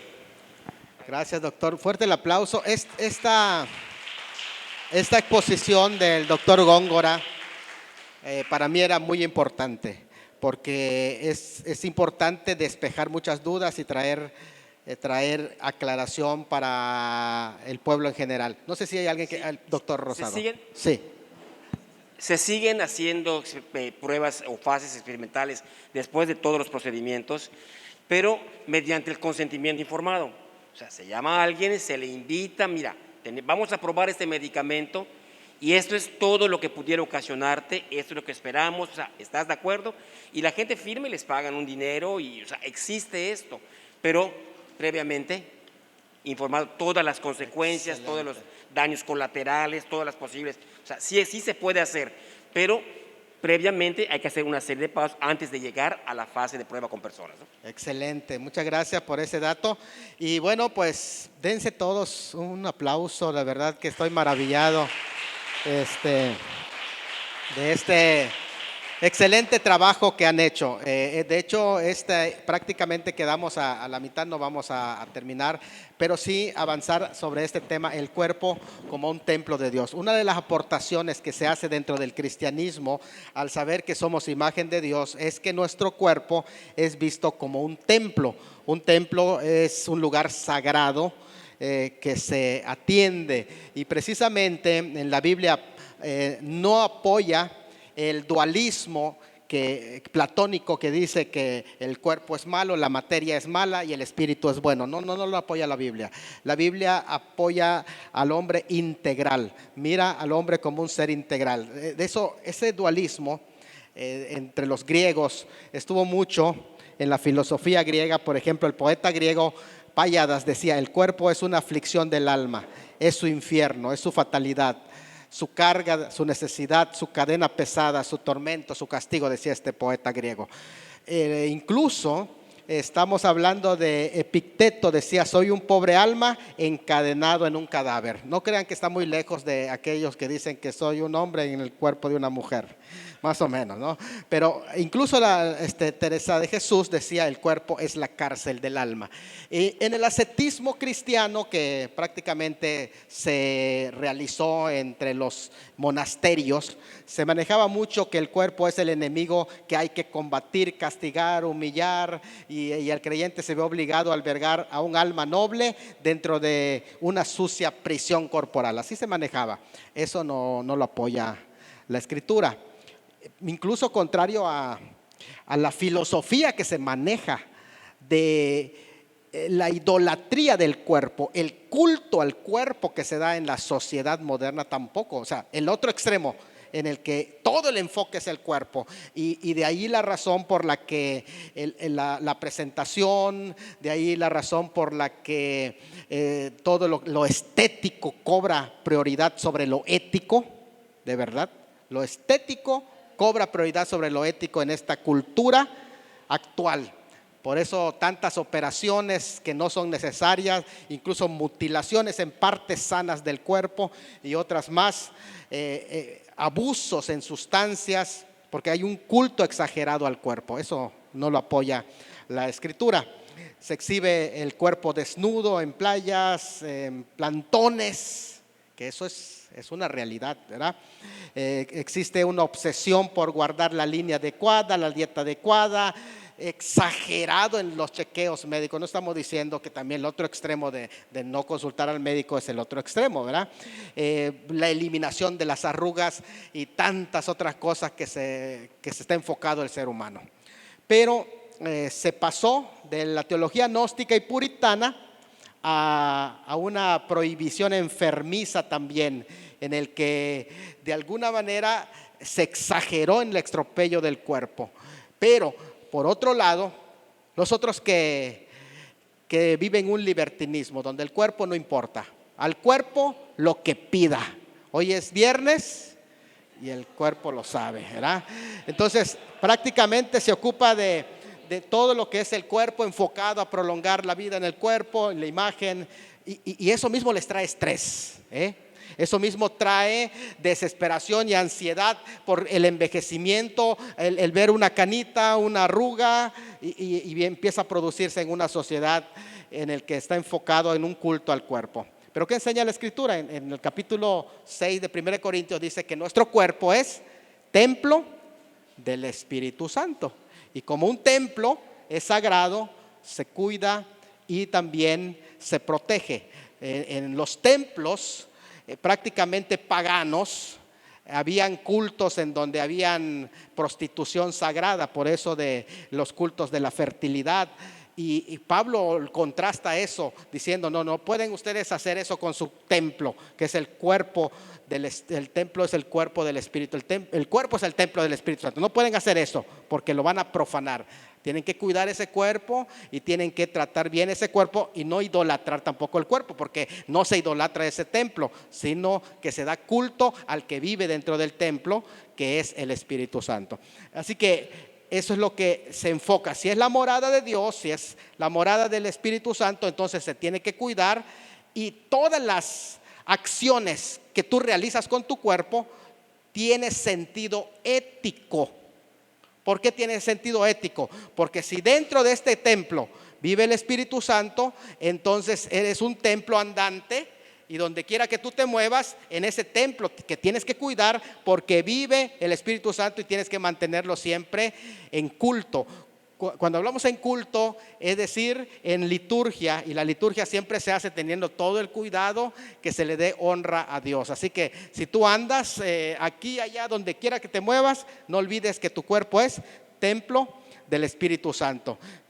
A diferencia que ese pasaje de Corinto está escrito en una sociedad pervertida completamente, porque había un culto allá a diosa de la fertilidad, Afrodita, y también vemos allá que era un culto completamente perverso, en ese sentido, dado a lo que es el libertinaje, de tal forma que alguien decía, bueno, pues si lo único que vale es mi espíritu, pues con el cuerpo puedo hacer lo que quiera. Pero en el caso bíblico es diferente, porque tu responsabilidad es con ese templo. Es muy interesante porque dice allá que ellos decían, bueno, al cuerpo lo que pida, pero en el caso del creyente se le dice, no, tienes que cuidar ese cuerpo, porque ese cuerpo es templo del Espíritu Santo. Los cristianos helénicos o griegos creían que lo que se hiciera en el cuerpo no era relevante. O sea, no importa lo que hagas con tu cuerpo. Pero Pablo decía, no, si es templo del Espíritu Santo, entonces es importante mantener un equilibrio. El dominio del creyente sobre los apetitos carnales. Todo me es lícito, pero no todo conviene. Así que Dios ha destinado los alimentos, las bebidas y el sexo para que el ser humano los use sabia y equilibradamente, porque es parte de la ética, de la bioética. De ahí que su uso puede ser lícito y su abuso es ilícito, incluso es dañino en todos los sentidos. Comer cuando se tiene hambre es lícito, pero ahí se condena la glotonería, por ejemplo. Beber moderadamente es lícito, pero embriagarse ahí se considera como equivocado. Tener relaciones sexuales entre esposos es adecuado y hasta necesario lo presenta, pero cuando se habla de fornicación, adulterio, promiscuidad, sexo fuera del matrimonio, no es aceptable en el creyente ni ayer ni hoy. ¿Por qué tiene connotaciones éticas? Porque tu cuerpo es templo del Espíritu Santo, pero no solamente estás hablando de tu propio cuerpo, sino también cuando viene la relación sexual estás hablando de otro cuerpo. Es interesante en este sentido. Así que 2, la dignidad y el papel del cuerpo de cada cristiano en el plan de salvación. Comer y beber son necesidades biológicas, pero dice allá en ese mismo pasaje, los alimentos como el aparato digestivo son pasajeros, no tienen lugar en el más allá. Sin embargo, el cuerpo como parte de la personalidad del ser humano, donde vive la persona, como un todo, no permanecerá, perecerá, está destinado a la glorificación, porque tu cuerpo va a ser transformado. Eso es lo que Eso es lo que dice, o sea, tu cuerpo sí se va a ir a la eternidad en el concepto cristiano, se va a ir a la eternidad en la resurrección. Así que no se puede tener en el mismo nivel una necesidad física nutricional que una relación corporal que implique la unión de dos personas. Es decir, vean que dice Pablo, la vianda para el vientre y el vientre para las viandas, pero tanto al uno como a las otras destruirá Dios, o sea, la comida. Pero el cuerpo no es para la fornicación, sino para el Señor y el Señor para el cuerpo. Aquí sí hay una responsabilidad con el cuerpo. Así que por allá estamos entendiendo. Así que la relación sexual, que se trata de la unión íntima de dos personas. Pero si se trata de una unión ilícita que solo busca un placer egoísta momentáneo, o el comercio económico del cuerpo, que es la prostitución, tal unión profana la relación entre Cristo y su templo. Si le das mal uso a este cuerpo, entonces ya estás dándole un sentido no ético al cuerpo. Así que esto es lo que se está diciendo. Cuando se profana el cuerpo del cristiano, se profana algo tan sagrado. Se profana el templo. Esto es algo muy importante.